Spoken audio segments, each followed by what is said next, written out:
Welcome back to Call Time with Katie Birnbaum. Thanks as always for your support and viewership. I loved interviewing Anissa Folds last week, especially given the fact that yesterday Freestyle Love Supreme announced it was coming back to Broadway, and I'm so excited to see it because I hadn't seen it, and to support Anissa as she takes part in the return to theater after the longest shutdown in history. But for now, I'm so excited about this next guest. I've been watching her from afar for several years as she basically took over Broadway. So I feel like we're gonna get the goods today. So without further ado, the wonderful dancer, singer, and actor Haley Fish. Welcome. Oh, happy to be here. I'm so happy you're here. You look beautiful. Thank you. This was a nice excuse to do my hair and put on a spot of makeup. Before we go on, I figure I should introduce you to our viewers who may not be Sure. familiar. Haley graduated from NYU Tisch in 2017, after which, as I said, she shot almost immediately to Broadway stardom, was taking it by storm. She starred as Teaser in the most recent revival of Cats, and then she was a swing in the much acclaimed 2017 Bette Midler, Bernadette Peters, Donna Murphy revival of Hello, Dolly, and she was in the ensemble of the 2019 Kelly O'Hara revival of Kiss Me, Kate. And in between these giant megawatt credits, she found time to be in the Encores production of Mack and Mabel and the Ryan Murphy TV show Fosse, Verdon. Today, she also choreographs and teaches. Is there anything big that I'm missing? Any glaring errors? I don't think so. I think that's it. That's everything to date. Good. Well, usually I start people with their early life, but I feel like I want to start with this sort of like elephant in the room, which is that I think you're unique among my younger guests, in that you graduated and went almost immediately to Broadway. At least that's how it looks like on the outside. So first of all, I want to ask, is that how it feels on the inside? I mean, yes. I had done the summer before graduating college, I worked a professional contract, like non-ec summer stock, and I was like, professional theater, I'm being paid to do it, amazing. Yeah. And and when I auditioned for Cats, I was in equity. They did like their I think it was 6 months after they opened, so like November, it was like around November. I was still in school, emailing professors like, I'm so sorry, I have to go because I have an audition, and they were like, good luck. But I put my name. I actually had my friend Melody put my name on the unofficial list outside the door of Pearl at 5 in the morning for the like cattle call. For they were doing replacements for boys, some replacements, and then future replacements for girls. They were just like creating a file basically. But because it was a dance call, they saw lots of people, and they happened to let people in off the non-ec list. And then from that, it was like a week of callbacks, which felt like summer camp. Honestly, you like learn the whole show. Andy Blankenbuehler, he loves a boot camp style where you just like learn as much choreography as possible, which I also loved. I was like, I'm 22. This is amazing. um, and yeah, and that was in November, and it was like, great. Again, we don't need girls. We'll call you if we need anything. And I was like, just happy, grateful for the opportunity. Boom, that was November. Months later, they called. They did. They called me in for a different track, and my friend ended up booking that, and I was like, that's amazing. That wasn't my track, but I'm happy to be here. Like, good for like we love it. Just still excited. And then another month later, they called me in for Rumble Teaser. So like it is almost like, wow, just like it happened. And I was like, it's like 6 months of callbacks. Right. But like, just an insane. I was non-ec. I was like putting my name still on the unofficial list the whole time, and it gave me my Broadway debut, and I was equity all of a sudden. And I remember being in the show, or I think it was after Cats had closed and I was auditioning, and I would go to like an open call, but I didn't know how to do it as an equity member. I was like, so what do I do? Like, where do I sign up? Do I do it online? Like, what's the deal? Like, I don't know how to do this because I'm suddenly in this union, which is amazing. But, I was like, I don't know what I'm doing here. But what a show to start with, Cats. I mean, and with Yeah. Andy Blankenbuehler, I mean, it's so iconic. You're actually the second cat I've had on the show. The Oh, first, yes. well, probably no one you know, but my college choreographer was in Cats in the first iteration in the late 80s and early 90s, which was so fun. And he described it as simultaneously the hardest and the most Yeah. joyful experience he's ever had. So, how would you describe your Cats experience? I mean, it was the hardest thing I will ever do. Now, having done a couple other shows, I'm like, yes, no, it is absolutely the hardest thing I will ever do.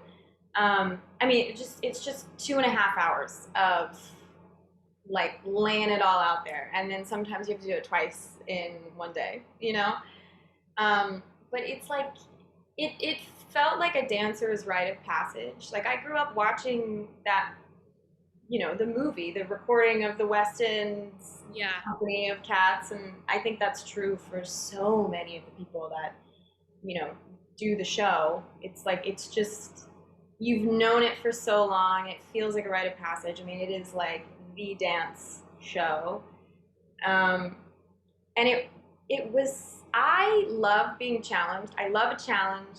I really loved the track that I was doing because Rumpelteazer is very tomboyish in the show. If you want to like look into the storyline, it's hard to find, but there's a storyline in Cats. But she's like tomboyish, and she's like, "What's up?" But like, there, I got to dance with the boys a lot in that show, which is not normal for a Broadway show. Like, I'm not gonna do, that sort of athletic dancing in every show that I'm gonna be in. I mean, Kiss Me Kate, Warren Carlisle, yeah, that's an athletic show. But even still, the guys did like way more crazy stuff than the girls because we're in heels and you're a lady and Yeah. whatever. But I love a challenge, and that show was just there. There was always like a hurdle to get over in every show, whether it was like I don't know if I can do it, I feel exhausted, or every night before I would go out and sing my song on Broadway, I was like, I don't know, will it happen tonight? Like, it always did, but it's just, it was such a learning process too, because I was suddenly in this show at the highest level. I remember talking with company managers before my debut, and they were like, yeah, but you've done this before, and like you work professionally. And I was like, I mean, like, this is like my second paying contract. So, and they were like, oh God, okay. Feels like you got thrown into the deep end head first. Yeah, but that's how you learn to swim. That's kind of what my first two jobs, what Dolly also felt like as a swing. But Yeah, it's just, I was gonna ask about that next because, well, first of all, could you explain for any viewers who may not know what a swing does? And I imagine it's very different than being a dancer in Cats, for example, for many different reasons. But tell us why being a swing is like so different. I mean, when you're a swing, I was an offstage swing. I actually started as a vacation swing, which is another sect. But a swing in general is someone who covers, if not all, most of the tracks in the ensemble. I think I covered 10 tracks in Hello Dolly, so I covered the entire women's ensemble. Which sounds insane, but when you're learning all of those tracks, you learn one in its entirety, and then everything you learn after that is sort of based around this like one person's show that and you're like, okay, if Leslie's over here doing this, I know Amanda's over here doing this, and again, there's no right way to do it. I was asking around like, hey, swings, how do you how do you swing? Like, tell me everything. Tell me how you do that. And they're like, you just figure it out on your own. Like, there's no right way to do it. You just have to, know your stuff and be ready to go on. But swing, I was in offstage swing, so ready to go on at the drop of a hat. If something happened during a show, the stage manager would call over and be like, Haley, go to wigs, get ready. I started as a vacation swing, which means that I was only contracted for certain weeks, and then for the other weeks I was out of the building. But it was, people take vacations, but performers have lives, and you get to go on vacation. And so when someone leaves, like say Kate Baldwin was taking her vacation and Leslie was covering that week. Leslie's in the ensemble, so Leslie's bumped up to principal. There's a spot open in the ensemble. There's already a swing that's like in the building, and then they bring in a vacation swing to pick up the slack because, you now have one less person covering things. Right. Because someone is always on for whoever is, you know what I mean. But that's crazy because you're not in the building all the time. So you learn the show and then you leave for 3 weeks and then you come back and you're like, and I remember the show. Do you find it? I've spoken with some friends who are swings who have been consistently swings, like sort of career swings. And it's interesting, they all see it and pose it as like the smart person's track in a show. Yeah. You have to be. Do you find that to be the case? It takes a certain brain. It does take a certain brain. And honestly, I would talk to the swings at Cats because they were covering the same amount of tracks pretty much that I covered at Dolly, but there was so much more to all of those tracks. That seemed impossible to me, and I would talk to them about it. I'd be like, I just don't know. Like, I don't know if I could ever be a swing. I don't know if I have that kind of a brain. And the response was like, I think everybody should swing because it's a great experience, and like it's important to do that. If you are a swing with like that swing brain, dance captain brain, it's like an asset. Like you need those people to save the show. Travis Walchma is like one of my favorite people. He's swings like, I don't know if you know Travis or not, but he, wonderful human, brilliant, has gone on for things that he never rehearsed before at like with 2 hours or something to learn it.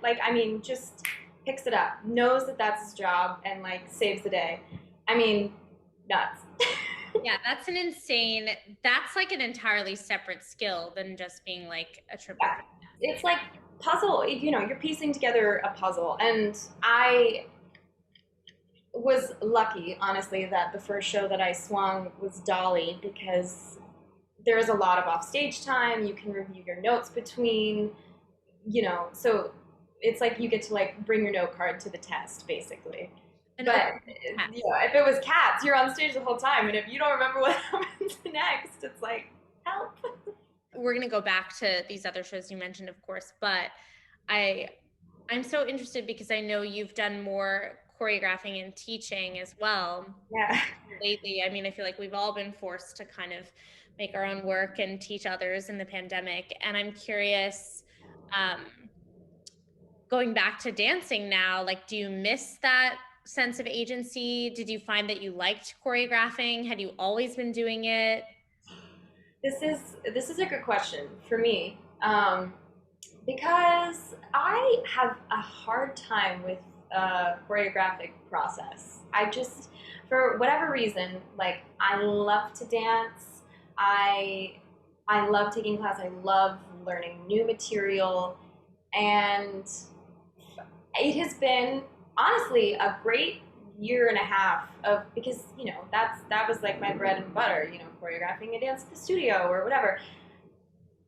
But having like that space to really dive in and figure out like what is my process here. I think the thing that I learned is that I just didn't have much of a process, and that made it so much harder for me to make my ideas reality. I have friends that it just like comes out of their brain and it's a 5, 6, 7, 8, skitty gat ba ba, like whatever, and you're like, that is amazing. Yeah. Wow. And my process is just slower than that, which is fine, and I've learned to love it.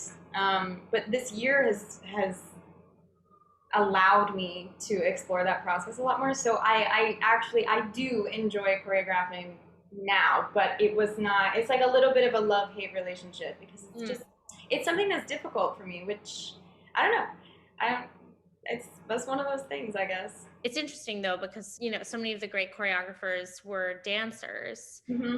and it seems like they must all have had to come up with their own processes. But you mentioned process, obviously, and I'm curious about and how much you love learning new material, which I'm listening to as someone who's like a mover, not a dancer. And I'm like, oh, I freaking hate learning dances. It's so scary and awful. But I'm curious about your process as a dancer, if you can describe it. Like, what do you have to go home and like do it on your own body alone, or are you a person that just like does it in the room and you got it? What's the vibe? It's okay. I'm very, very full out from the beginning. For me, it's like it's not going to get in my body if I don't just like really go for it, like from the get. It's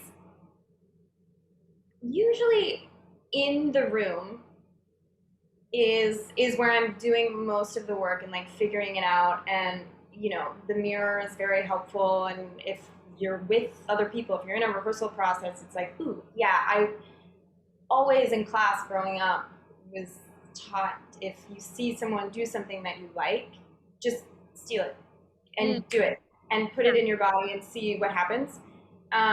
Because it's never going to look the exact same as whatever they did, because your body's different, and that's but that's how you find like your dynamics and your style. So it's like eyes open, what's happening around me, how does this feel? It's like I use the mirror a lot. But yeah, it's very much in the room. There will always be things that are like mental snags for me that I'm like, I just cannot get this like rhythm or this step or whatever. But I have found that if I just let it chill and not worry about it, and I go to sleep and I wake up the next morning, something about sleeping on it, just like things settle in your body in a way. And then if it's not there, I really got to practice. But yeah, I mean, I think having danced my whole life, I mean, I was 2 years old. And I took tap. Okay, let's talk about that. Do you want to go there now? I do want to go there because I am completely unfamiliar with the competitive dance world besides what I've like kind of seen on Dance Moms. And so I would love to hear about all of that. Dance Moms actually started happening when I was in high school. And like I knew Abby Lee Miller. Like she was one of the like studio owners that would go to convention. But beside the point, I started dancing when I was 2. Like, were your parents interested in dance, or were they just sort of like, we have a daughter, let's put her in ballet? My mom grew up dancing. And I've asked before, because I took tap class, like 20 minutes of tap once a week or something, like really inconsequential like that.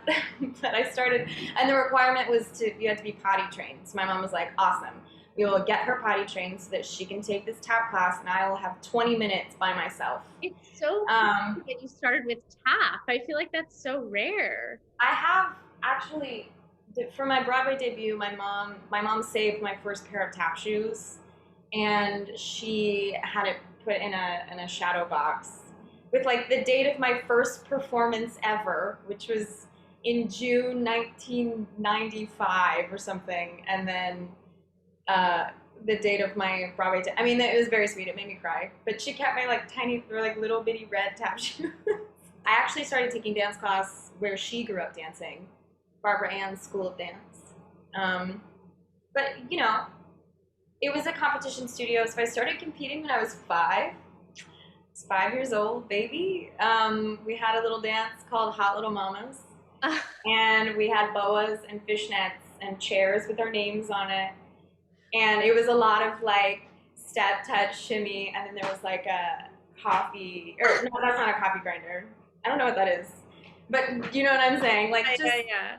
and 5 years old, like babies, really cute, and there was a single pirouette in it. We were like, wow.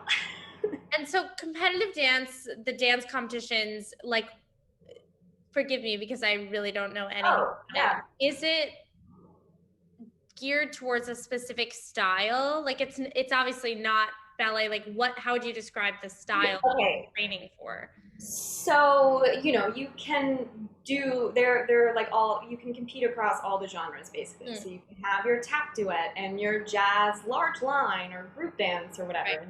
They all have different names based on how many people are in them. But honestly, I'm glad that I grew up competing in the way that I did because every competition you would go to, you would do your number and the judge is sitting there. And I do this now. I judge dance competitions now. But the judges are like, great, giving you corrections or like really stretch your knees and helpful tips or like performance tips, things like that. Um, and it's fun and you're with all your friends. But they also have convention classes at competition. So at the end of the weekend, after all the competing, you're taking class from people that you've never taken class with before. And they're like great teachers. Like Right. it would be like the equivalent of going to a class at BDC or something, like these teachers would come and that is really like the big growing learning experience being in class with different people all the time and learning different styles. But you compete across all the different styles and you get adjudicated, based on there's like a sliding scale merit, and then there are overall awards. And if you win big overall awards, you could win scholarship money. I did see that you won something called Miss Dance in Oh yeah, baby. 2019. What was that like for scholarships? Is that just like the best dancer in the United States? Like what is that? It's I was Miss Dance of America Yes. 2012. You were literally the best dancer in the United States in 2012. That's crazy, Haley. That's it sounds that's like a gross overstatement, but thank you. I have a huge tiara at home from it. Some of these, so okay, I was now I going to must. ask about, because as someone who didn't watch Dance Moms, but sort of like kind of saw my mom sometimes watching Dance Moms, I always sort of saw it as in the umbrella of the pageant world. It's okay. I used to watch Toddlers and Tiaras, which is my only exposure to like real pageantry, Yeah. and it's very very different. Like it's not the same at all. The scholarship competition, with Dance Masters of America, who does petite, junior, teen, and Miss Dance of America, and also Mister. It truly is a scholarship competition, but you compete at the regional level with your solo. You compete in classes. You have to take ballet, tap, jazz, learn a combo, and Yeah. so it's like it's an audition process. Yeah.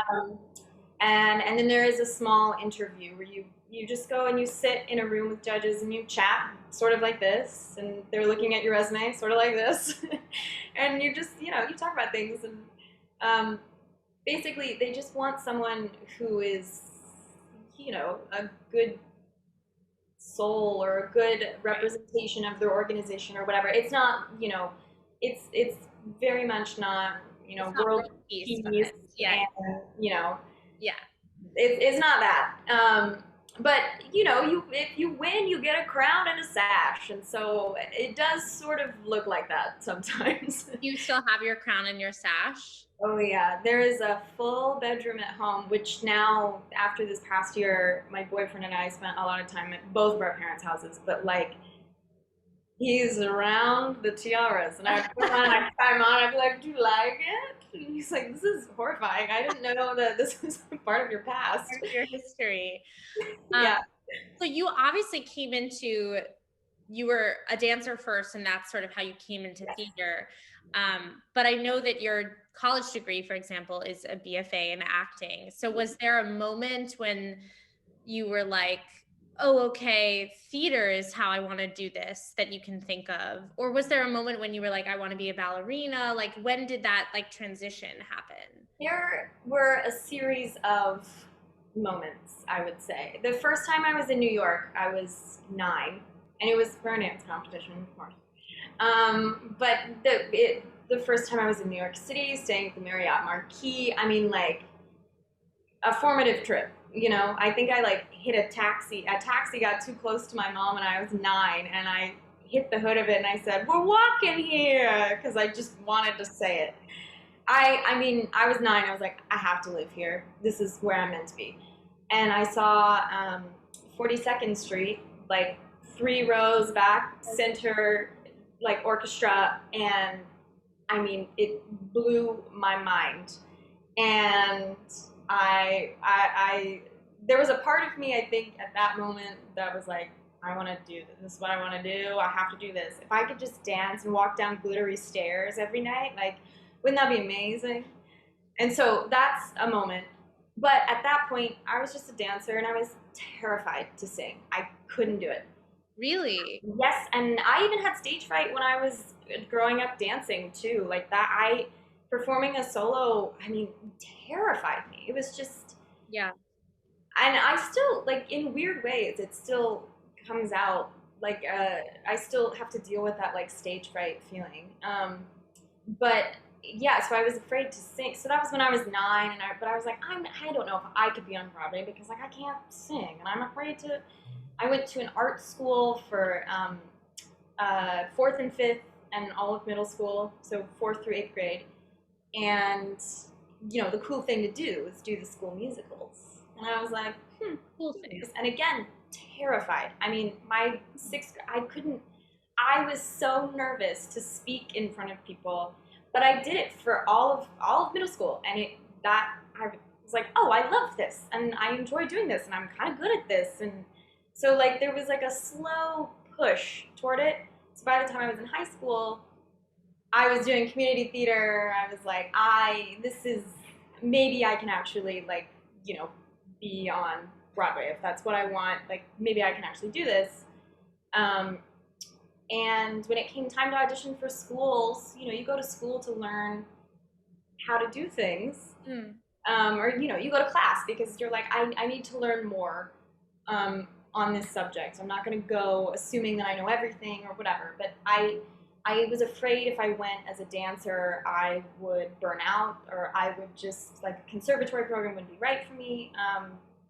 So I just really took the risk and auditioned for everything, like in musical theater or acting, and that's it. I didn't audition as a dancer.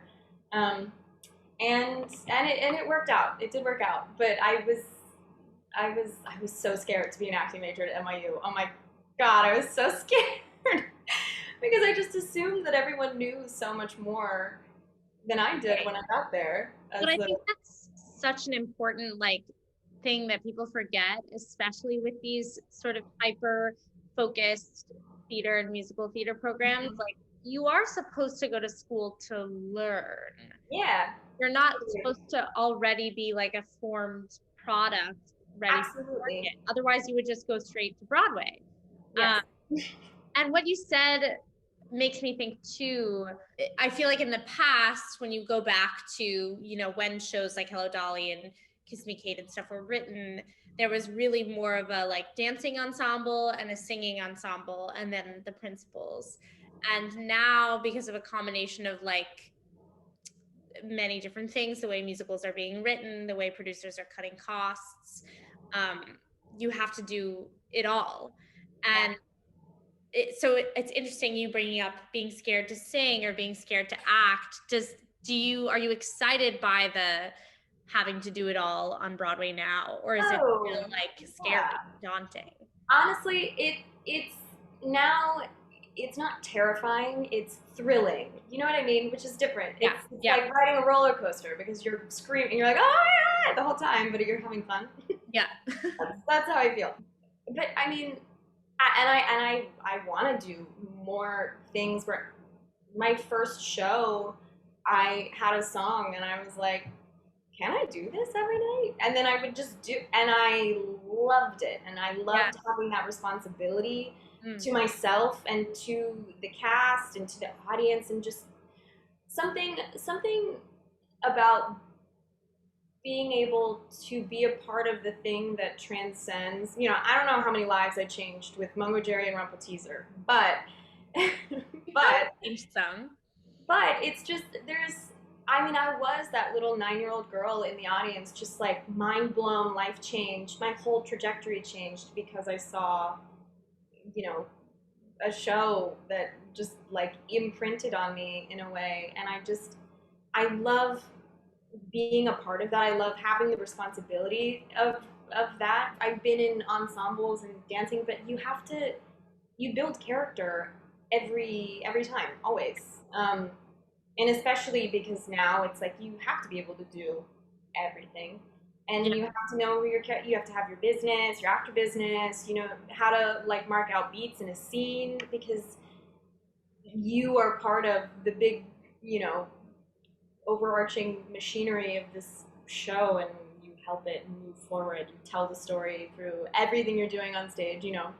This is like, I feel like I'm teaching my like kids in like a musical theater class right now. This is what I always tell them.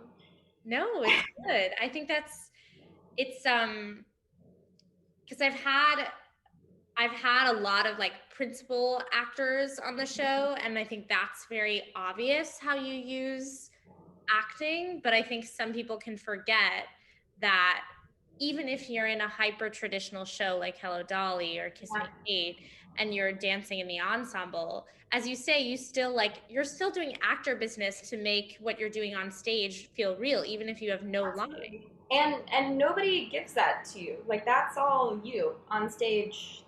It's assumed, at the professional level. Like, no one's gonna hold your hand through it. You're expected to bring this to the table yourself. In the same way that, actors, you get your script before, you come in with your choices. You come in with, which is actually different for a dancer, because dancers are used to showing up, being given everything, and like taking it and making it. That was like a big learning curve for me. Especially in school, was like, oh, I am the artist. I'm not just the vessel. I'm the vessel and also the creator of the thing that's being made. So I have to make those choices and do that work and then bring it into a rehearsal space. Do you know what I mean? Yeah, that's such an interesting way of looking at it. And I think a lot of people go like start with the acting experience and then go to the dancing experience. So I think it's so interesting that you went in the reverse in a really cool way. I also want to ask you too. I've asked like choreographers and former dancers that I've had on the show this too, and I'm curious for your thoughts. There was a reputation in the past, especially when the shows were more hierarchical, like dancing ensemble, singing ensemble, acting ensemble, or principals, that the dancer was sort of the lowest in the hierarchy. That's where cattle call comes from. That they were just sort of like, come on, do your thing, and then leave. Do you think that that's changing on Broadway, or do you still sort of feel that way? Oh, I think it's absolutely changing, especially because, more often than not, you have on stage covers. So I used this example earlier with me as a vacation swing, but there are people who are in the ensemble who cover the principal roles because that's, they're understudying, Right. and they are in the dance ensemble. They dance, they sing, they know all the parts, and then they bump up and like Right. star in the show when Yeah. it, at the drop of a hat too, like with not a ton of rehearsal and just like lots of gusto and moxie, if you will. But like, I think they're invaluable. And I obviously wasn't there, but I think it did exist to an extent. And I've always found that counterintuitive, especially given that with the way people think of expression in musical theater is like when you can't speak, you sing. When you can't sing Yeah, anymore, you dance. So dance is really at the it's top. the highest. It's the highest form of expression. I don't want to be like, well, dances are just the best and we're underappreciated. I mean, it's. I think everyone has a hard job. Yeah, it's every single person's responsibility is um, not only to themselves, but to everyone in the cast. And everyone's part is incredibly important. And things just like wouldn't happen without Yeah. the whole company altogether, Yeah, that's what makes it so great. If literally one person doesn't do their job, the whole thing falls apart. The thing that I think is so funny is I grew up, I got to see a lot of shows growing up. Like, very fortunate to see a lot of Broadway from age 9 to now. And it was always like, wow, it's so magical. There's just nothing like this theater magic, especially Broadway magic. Like, how is it? Everyone just must be like so incredibly. It's just perfect all the time, isn't it? And then being in shows where backstage you're like, oh my god, this is a mess, and like you're like cracking jokes to people, and like there are things that you can get away with, but it's just it still makes me giggle that like that idea that I had as a child of like this pristine, untouchable Broadway, and then like being in it, and it is magical, and it's a cut show, and we still made it work, and like no one knew the difference in the audience is the thing. That's what's so amazing, is that like people just don't know that that's happening. Yeah, no, I think that's really true. I remember for whatever reason, like my parents, even though I had been doing professional theater for a couple of years, my parents hadn't like been backstage at a professional theater before. And I took them, the show we were doing was supposed to go to Broadway. So it was like high stakes and big names in it. And they were like so shocked that backstage is just sort of Gross.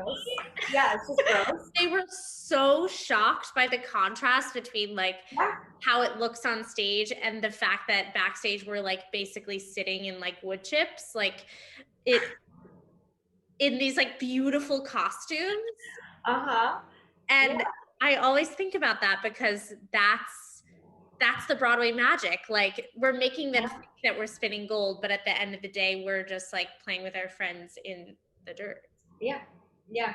I want to ask you about your style, because we talked a bit about Cats and how different and athletic, and people know that that has obviously a very specific style.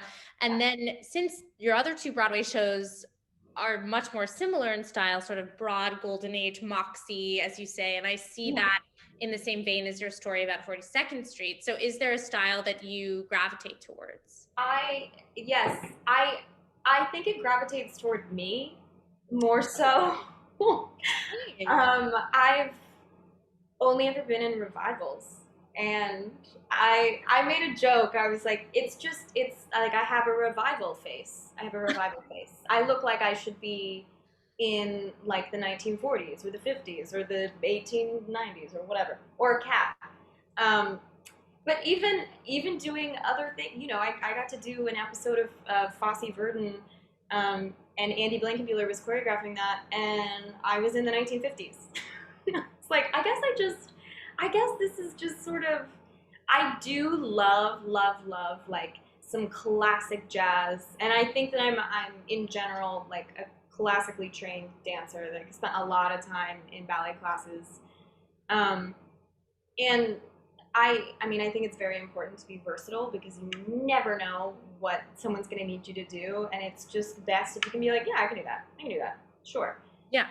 But I would say that like golden age sort of, that it just finds me, but also I'm kind of meeting it in the middle because I do love some like Gillian Lynn 80s jazz. I love some like, Warren Carlyle theater ballet and high heels and hoop skirts, and I don't know, I find it's like the little girl that's still inside me that saw 42nd Street, or like, watched the Hello Dolly movie with Barbra Streisand, and just all of those things are still, I'm getting to live out my childhood imaginations, basically. But yes, that's my style, I guess, yeah. Well, as a revival person myself, and I guess as someone who also has a revival face, but I love that phrase. It's not a bad thing. We got a revival. It's a good thing. It's a good thing. I actually think a lot of theater people are revival face people because Totally. That's what we start doing in high school and middle school, and so that's what we learn, and that's our vocabulary for everything. I also, in my research, saw that you competed on So You Think You Can Dance in 2013, and I want to ask about that, but also because I I feel like I've noticed over the years that there are a lot of So You Think You Can Dance alumni, for lack of a better word, on Broadway. Like I'm thinking about Melanie Moore, and there's that guy who Take a was on, car. yeah, and the guy who was on the Every Little Step documentary, which is canon to me. Why do you think that is? Like, why do you think that show, because it's so hyper competitive and you have to like do every style of dance? I definitely think it has to do, first off, the So You Think You Can Dance attracts like the performers. You know, the people that are like, I am a solo artist. One. Right. That's my That's thing, such a right? good So point. you have to have that like I am not only vessel but also artist in and of myself, that feeling. So you have that. There's like that individuality, the showmanship of like wanting to be on a show or be seen in that way. And then the ability, because they're doing so many different styles and having to learn how to perform these styles, it's just like it makes a lot of sense that it's just like, Anna, boop, there you go, and there's a Broadway show, you can do it because you've one had to learn, this incredibly intricate routine in a small amount of time, which is how you learn a Broadway show, and everything's changing constantly, and Right. also you have this sparkle, this twinkle, whatever that like X factor is. There's also a lot of consistent work for dancers in the Broadway world. Like this what would have been the 2020 season was a very small ensemble year. I think Michael Jackson was going to be the only show with like a huge ensemble of dancers. Right? Because everything else, like Six, Hadestown, everything was like it's small, small, small. Yeah. But in general, I mean, there's a lot of opportunity to be a consistently working dancer on Broadway because there's so many shows and tracks and all of that. That makes me think of our revival question too. It may just be a matter of like the shows that were written in the past were written to have huge ensembles with dancers who came out and essentially did ballets. And now when you're writing Next to Normal, for example, it like doesn't make sense to have a huge ensemble. Totally. Talking about So You Think You Can Dance makes me think of another question I was going to ask just about dancing, which you sort of brought up before, which is just like, how the hell do you stay in shape? And like, I consider Broadway dancers as like equal parts literal athletes, like marathon runners, but also artists. Do you think of yourself as both of those things, and how do you maintain the lifestyle? Okay. When I started working professionally, I was very young. I was 22, and I didn't have to do a ton. Growing up dancing, I was young always. So anytime it was like, you tweaked your ankle a little bit, you'll be fine in 2 weeks. I'm 16. I miss like a weekend of competing, and I'm in my cute little air cast, and I'm like, oh no. But so this has been a learning curve for me. Because I've sustained a couple of injuries. I have broken both of my feet, if you can believe it. I had a stress fracture on my left and then a clean break on my right in different shows and like far apart. But,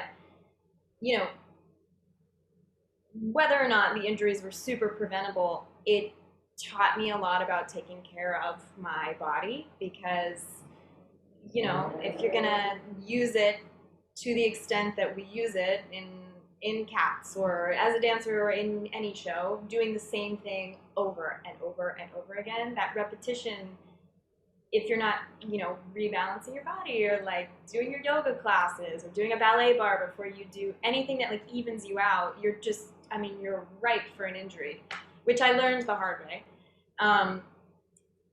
But staying in shape, it's easier to stay in shape. I always say there's no shape like show shape, because there is just something about having that much adrenaline coursing through your body all the time, you're like always hungry, and it doesn't matter. You can eat whatever you want, and you're like, I'm looking great.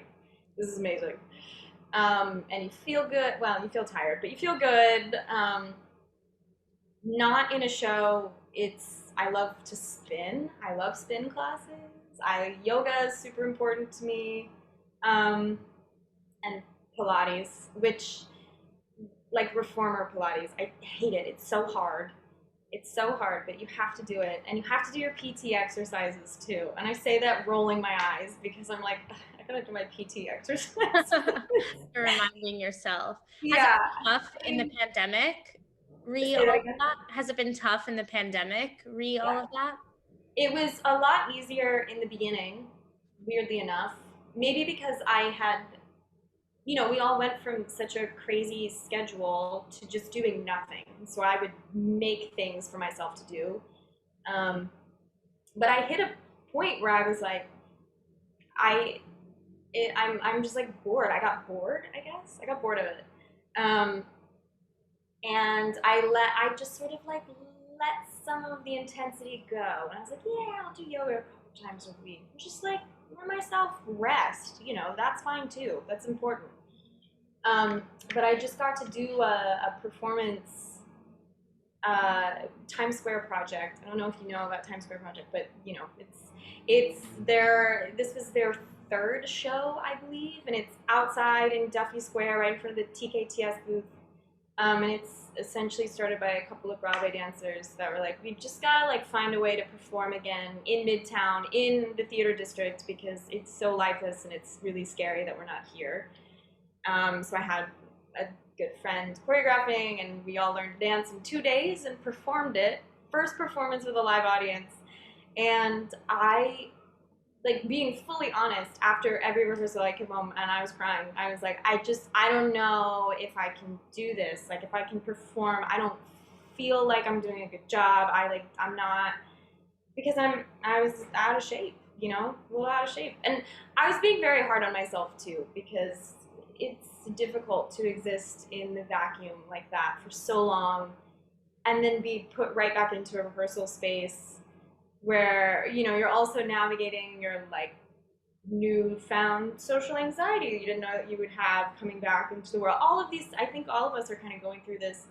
But yeah, I mean, I was not having fun in these rehearsals because I was just up here and like it didn't feel in my body. And then of course the day of the show I practiced a bunch and got there and I was like, this is the greatest thing ever and I love performing, but oh my god, I have to do some crunches and I need to like stay on my leg and take a ballet bar. And so it sort of got me back into it. This just happened. We are fresh off of this feeling. But yeah, so the staying in shape question is good. I'm like, how do I stay in shape, and how should I be doing that right now? I mean, I think it's a question that, I mean, obviously for a dancer, it's an extremely physical question, but I think for actors, for singers, even for designers, anyone who works in the theater, staying in shape can be a less literal question, and it's scary. It's scary to go back.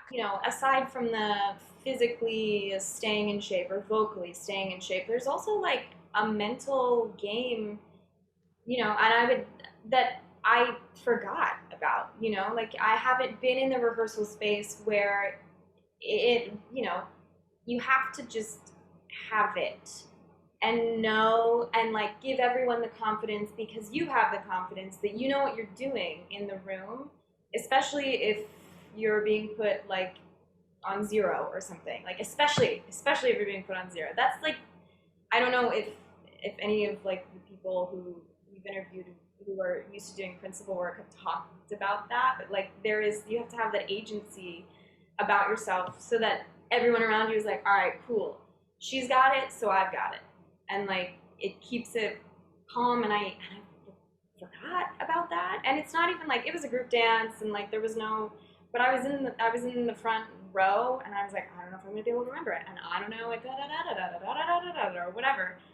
And it's that mental game of like, no, if you're gonna be up here, you have to be up here, right? Like you have to know that you've got it, and just like keep that doubtful voice away, um, which is hard. It's hard. Hard to do. I loved what you said earlier about when you were doing Cats and you had a song and you would in your head be like, will it happen today? And I feel like this is a conversation that every performer has in their head, especially if they're doing something high that they feel is high stakes Right. in a show. And I genuinely feel, as you say, that you never really know, but you say to yourself, all right, we're doing it anyway. And it always happens, but Always happens. there's that liminal space where in your head you're like, I don't know if it's going to happen, but it's still happening, if that makes sense. Yeah, this is honestly something that I've learned to take forward with me in audition settings. You know, I still get nervous. I have nerves, and so I've had to figure out all the ways that, like, if I'm in that place, what do I do? And it's always practice. It's like when it is in there and it is muscle memory. So the show, muscle memory, I've done it a million times. So if I get freaked out, I'm like, is it gonna happen? Yeah, it is. Like, you've done it a million times. So this is something that I'm like, oh, what a great little trick to bring into an audition setting. Even though I've only learned this music, 3 days ago, I've sung it about a million times. So when I get nervous in space, it's still going to come out the way that I practiced it, because those were practices. Yeah, I think that's the biggest. I too get really, I don't really get performance nerves, but I get really intense audition nerves. Audition nerves are real. If there is something crazy about it, is scarier to perform for like 3 people in a room, closed setting, than it is like thousands. Scarier, much scarier. Terrifying. Terrifying. I think when you're performing for tons of people, it's like they're almost not there. And I have terrible eyesight, but didn't realize I had terrible eyesight for like many years. I have bad eyes too. And I actually, once I got contact lenses, I actually kind of prefer it without performing, because you can't see everyone's blurry in the audience anyway. It feels like you're just performing for yourself. Whereas when you're auditioning, as you know, it's There's also nothing could have prepared me for the moment of being on stage with like the orchestra playing for the first time in the show. I was a replacement in Cats, so I didn't get my footing was with the rehearsal piano and everyone's singing in their mics, and I was like, we sound amazing. And then my very first show was the first time that I heard the orchestra like playing up onto stage and actually dancing with the orchestra. It's like another realm. You're on a different plane up there, and it's magic. But that also helps because you're like, I'm not even in the same world as them. Yeah, exactly. So our advice is everyone should have bad eyesight. Before we get to my ending segment, I want to end with a question. This seems apropos. Do you have advice for wannabe Broadway dancers who are maybe watching this? Yeah, this is the advice that I give to, any class that I'm teaching. This is what I always say. It is more important for you to bring yourself to what you're doing, to the choreography you're learning.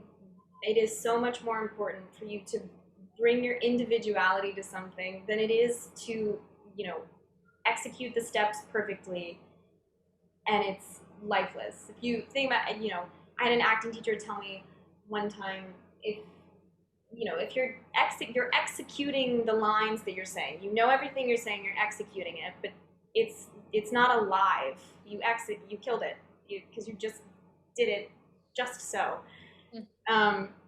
And so, to bring that life, you bring yourself to it, and it's like messy, and it's not about being perfect in an audition. You have rehearsals for that, and it is, so just find that little, child in you that wanted to be on Broadway at 9 when they saw 42nd Street, and make them happy all the time. That's my advice, is to bring that child to everything you do. I love that. And I think that could be advice for anybody, not just dancers, but Yeah. actors, singers, Yeah. anyone coming into theater. And that's like, I feel like every episode that I do of these, it comes back to people talking about like the joy of doing theater and that like otherworldly feeling of it. Yeah. There's nothing like it. That's why we do this crazy I stuff. know. That's why we put up with so much. I Yeah. love it. I want to end with a segment that I call the Thank You Five segment, which is 5 rapid fire questions, sort of like the Vogue 73 questions, but they're only Gorgeous. 5. Okay. Smaller budget than the Vogue. Yes. The craziest thing that happened while you were working as a swing, whether it was like a crazy split track or whatever it was. I was on stage doing one track, and I think I was tired, and in the middle of it, I just hopped onto another one and like walked to my spot, and boop. But Amanda was already there, and I was like, "Who am I supposed to be right now on stage?" On stage, and we had to like hold, and I was like, "Oh my god, I'm in the wrong spot." that is, I just forgot who I was supposed to be on stage. That or like tripping on like Zero and Sunday clothes, just like walk, boom, boom, trip. Really cute. Amazing. I should say also, because we've mentioned it many times, for those who may not know, Zero is the stage is a number line, like a chorus line, and Zero is center. Dream role or dream show to dance in that you haven't yet done? Honestly, it's probably 42nd Street, just because I I don't even think I know the show that well. My experience with it is as like a 9-year-old, and it was. I remember the the dancing on the dimes and the stairs, and I think just to satisfy like an itch I've had since I was like 9, I think it would be 42nd Street. Yeah. Oh, I saw that production that you're talking about, and Yeah. it was so amazing. I have one funny story about 42nd Street, my experience with it, that I'll tell you. I've actually been in it twice, which is embarrassing for a non-dancer. But in high school, That's amazing. That's not embarrassing. when I was in 9th grade, my high school did it, and I was in the ensemble, and the students built the sets as well. So the dimes were these like big wooden heavy ass dimes. Yes. And my parents always talk about, I was in the number and we carried in the dimes, and most women were like carrying it very easily, and I came in and was like, I was like so weak, I was like lugging this dime putting it down like boom. Nice. So very glamorous. You'd probably be better in the track. I don't know. Funniest dance competition story. Oh, funniest dance competition story. Okay. This is a really good one. There was a number we did called Genie Meanie, and it was narrated by James Earl Jones. So it was like a story. There was a CD that came out, and I think it was for like St. Jude. Marlo Thomas sings a song on it. This one's called Genie Meanie, and it's a story that James Earl Jones is telling you with like sound and music, and we did like a little like dance number to it. And I was Genie Meanie, and there are other kids in it. And the studio's owner, Diana, her son Evan was in the dance very briefly. He came on in a character role, Fatty McCaddy, and he had a huge fat suit on, like obnoxious. And he goes to get an ice cream at the end, and you think that we're about to become friends, and you're like, oh my god, she's finally not mean anymore. And then I take the ice cream from him, and I like push him out of the way and walk on by. And it's supposed to end, and everyone's in a pose. I got really into it. I grabbed the ice cream, and I pushed him so hard, and he is in huge suit, and he falls completely over, cannot get up, and it is the funniest thing that's ever happened. Like, he almost rolled off the stage. We were none of us could. It was the end of the dance, and we didn't finish it. We were just laughing so hard. And I forgot about that until right now. But it was like shocking. It was Wow. absolutely shocking. You were so in it. You were putting your personal stamp on it Oh, and already. then he couldn't get up because the Oh suit my was so God. big, and it was like a whole. Oh God, it was a whole thing. At least it sounds like the suit padded his fall. Yes, yes, absolutely. A dancer or choreographer that inspires you? I know you were in Fosse Verdon, so you could say one of those, but anyone, dead or alive. Okay, Vera Ellen, um, who not alive anymore, but she was, one of the MGM girls. Most notably, White Christmas. Most people have seen White Christmas, but Yeah. she's the sister that dances. But she, I think, was so ahead of her time, dynamic wise. Like if you look at like Rita Hayworth and other like dancer, girls that were around the same time.